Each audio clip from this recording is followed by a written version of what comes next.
बिस्मिल्लाहिर्रहमानिर्रहीम। अस्सलाम वालेकुम जी। 9th क्लास आज हम स्टार्ट करने जा रहे हैं chapter number 2 structure of atoms. यहाँ पे हम एटम्स के स्ट्रक्चर के बारे में सीखेंगे।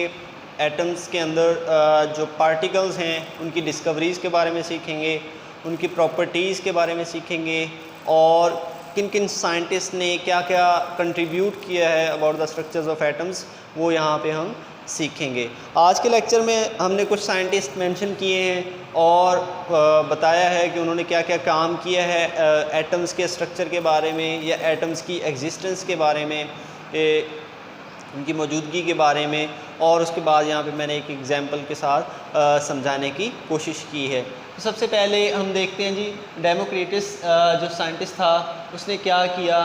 उसने सबसे पहले एटम्स का तस्वुर पेश किया। उसने कहा कि जितने भी जो हमारे पास सब्सटेंसेस हैं जो दुनिया में पाए जाते हैं, चाहे वो सॉलिड्स हैं, लिक्विड्स हैं या गैसेस हैं, तो वो जो हैं वो छोटे छोटे पार्टिकल से मिलके बने हैं। जैसे कि इंसान की बॉडी छोटे पार्टिकल सेल से मिलकर बनी है, ठीक है। तो हर चीज़ जो है वो छोटे छोटे पार्टिकल से मिलकर बनी है, जिसे हम कहते हैं एटम, ठीक है। जैसे आप एक दीवार को देखते हैं तो वो ईंटों से मिलकर बनती है, एक दीवार बन जाती है, फिर दीवारें मिलती हैं तो एक कमरा बन जाता है, फिर और कमरे मिलते हैं तो एक बड़ी बिल्डिंग बन जाती है।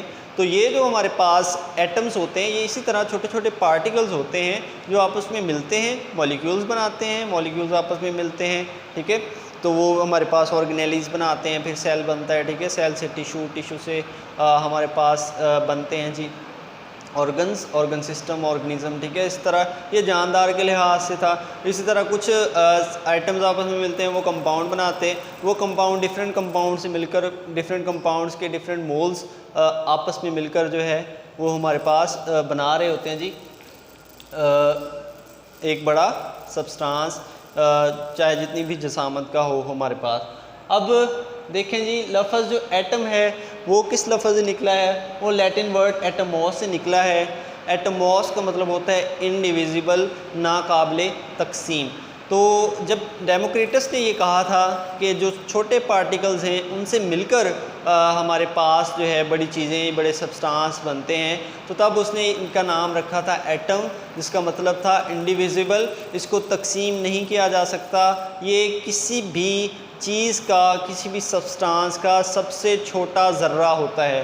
लेकिन ये बाद में बात जो है रॉन्ग हो गई थी, ठीक है। इससे छोटे ज़र्रे भी दरियाफ्त कर लिए गए, लेकिन फिर भी इसका नाम अभी तक एटम ही है और इसे एटम ही कहा जाता है। एक और मिसाल मैं दे देता हूँ आपको कि एक्स रेज़ जो हैं उनको एक्स रेज़ इसीलिए कहा जाता है कि उनको कोई नाम नहीं दिया गया। जैसे आप मैथ में सपोज करते हैं, suppose that is equal to x, ठीक है। यहाँ पे भी ऐसे ही है, नाम एटमॉस रखा गया, एटम रखा गया, इंडिविजिबल, डिवाइड हो भी चुका है, छोटे पार्टिकल्स हमें दरियाफ्त हो भी चुके हैं, लेकिन फिर भी अभी उसे एटम कहा जाता है। तो यहाँ पे ये लफ्ज़ ही एटमॉस से निकला है, लैटिन वर्ड, जिसका मतलब होता है इंडिविजिबल, नाकाबिले तकसीम। उसके बाद हमारे पास साइंटिस्ट आते हैं जी, जॉन डाल्टन।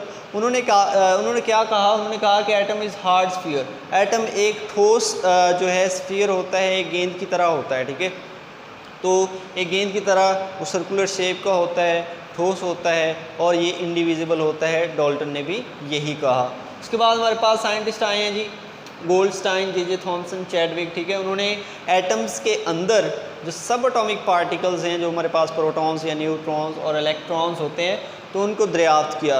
गोल्डस्टाइन ने, ये एमसीक्यूज़ के लिए आपने याद करना है कब और क्या दरियाफ्त किया है जी। गोल्डस्टाइन ने 1886 में जो प्रोटॉन्स हैं उनको डिस्कवर किया। उसने एक एक्सपेरिमेंट किया, वो हमने पढ़ना है यहाँ पे, ठीक है। उसके बाद हमारे पास जे थॉमसन आता है। जे थॉमसन ने क्या किया जी, उसने 1897 में जो है इलेक्ट्रॉन्स के बारे में दरियाफ्त किया कि इलेक्ट्रॉन्स हैं नेगेटिवली चार्ज हैं और न्यूक्लियस के गिर्द जो है हरकत करते हैं और रेज़ पैदा करते हैं, जिनको कैथोड रेज़ कहते हैं। तो ये इनके बारे में भी हमने यहाँ पे डिटेल से पढ़ना है। उसके बाद चैडविक जो है उसने 1932 में जो है न्यूट्रॉन्स को डिस्कवर किया और बताया कि न्यूट्रॉन्स पे कोई चार्ज नहीं होता। आप पहले ये बातें जानते हैं और जो हैं वो हाईली पेनिट्रेटिंग होते हैं, ठीक है। तो इसके बारे में भी हम यहाँ पे सीखेंगे। और रदरफोर्ड ने क्या किया, उसने एटम के न्यूक्लियस को दरियाफ्त किया। तो ये सारे साइंटिस्ट जो हैं इन्होंने मिलकर काम किया और एटम के स्ट्रक्चर को डिवाइस किया, और जो स्ट्रक्चर्स आज हम पढ़ रहे हैं इन साइंटिस्ट ने उनमें ग्रेट कंट्रीब्यूशन किया है। तो ये जो हैं सारे साइंटिस्ट, डेमोक्रिटस जो है उसने एटम के बारे में बताया कि एटम कोई चीज़ होती है, डाल्टन ने उसे हार्ड स्फीयर कहा। उसके बाद हमारे पास गोल्डस्टाइन ने प्रोटॉन्स जो हैं वो पॉजिटिव चार्ज वाले उनको दरियाफ्त किया। उसके बाद जे थॉमसन ने इलेक्ट्रॉन्स को दरियाफ्त किया 1897 में, और उसके बाद हमारे पास आ जाता है जी चैडविक 1932 में, उसने न्यूट्रॉन्स को दरियाफ्त किया। और लास्ट पे आ जाता है हमारे पास रदरफोर्ड जिसने न्यूक्लियस को दरियाफ्त किया हमारे पास। उसके बाद मैंने यहाँ पे एक एग्जांपल दी है जी कि स्ट्रक्चर एटम का कैसे होता है, इलेक्ट्रॉन्स, प्रोटॉन्स और न्यूट्रॉन्स किस तरह अपने आप को किसी भी एटम के अंदर अरेंज करते हैं और वो कैसे नज़र आता है। अगर आप देखना चाहें तो देखें जी, स्ट्रक्चर ऑफ कार्बन यहाँ पे मैंने बताया है। कार्बन के अंदर 6 प्रोटॉन होते हैं जी, 6 न्यूट्रॉन और 6 ही इलेक्ट्रॉन होते हैं। उसके बाद हमने ये पढ़ा था डेफिनेशंस में कि number of protons is equal to atomic number. तो इसका एटॉमिक नंबर जिसे जी से रिप्रेजेंट किया जाता है तो इसका एटॉमिक नंबर है जी 6, क्योंकि 6 प्रोटॉन है तो एटॉमिक नंबर कितना होगा 6 होगा। उसके बाद हमने कहा था कि प्रोटॉन और न्यूट्रॉन के सम को हम मास नंबर कहते हैं। 6 proton 6 neutron 6 + 6 is equal to 12। तो इसका मास नंबर ए जिससे रिप्रेजेंट करते हैं जी वो होगा हमारे पास 12। तो कार्बन के 6 प्रोटॉन 6 न्यूट्रॉन्स और 6 इलेक्ट्रॉन्स होते हैं। उसके बाद हमारे पास इसका एटॉमिक नंबर 6 और मास नंबर जो है इसका वो हमारे पास 12 होता है। उसके बाद इसका स्ट्रक्चर मैंने यहाँ पे बनाया है जी, इसके सेंटर में इसका न्यूक्लियस होता है जी, ये इसका न्यूक्लियस है। उसके बाद न्यूक्लियस के अंदर 2 तरह के पार्टिकल्स होते हैं, वो हमारे पास होते हैं प्रोटॉन्स और न्यूट्रॉन्स। प्रोटॉन्स और न्यूट्रॉन्स जो है न्यूक्लियस के अंदर होते हैं। प्रोटॉन्स पे पॉजिटिव चार्ज होता है, न्यूट्रॉन पे कोई चार्ज नहीं होता। इसका मतलब ये हुआ कि न्यूक्लियस पे ओवरऑल चार्ज जो होता है वो हमारे पास पॉजिटिव होता है, ठीक है।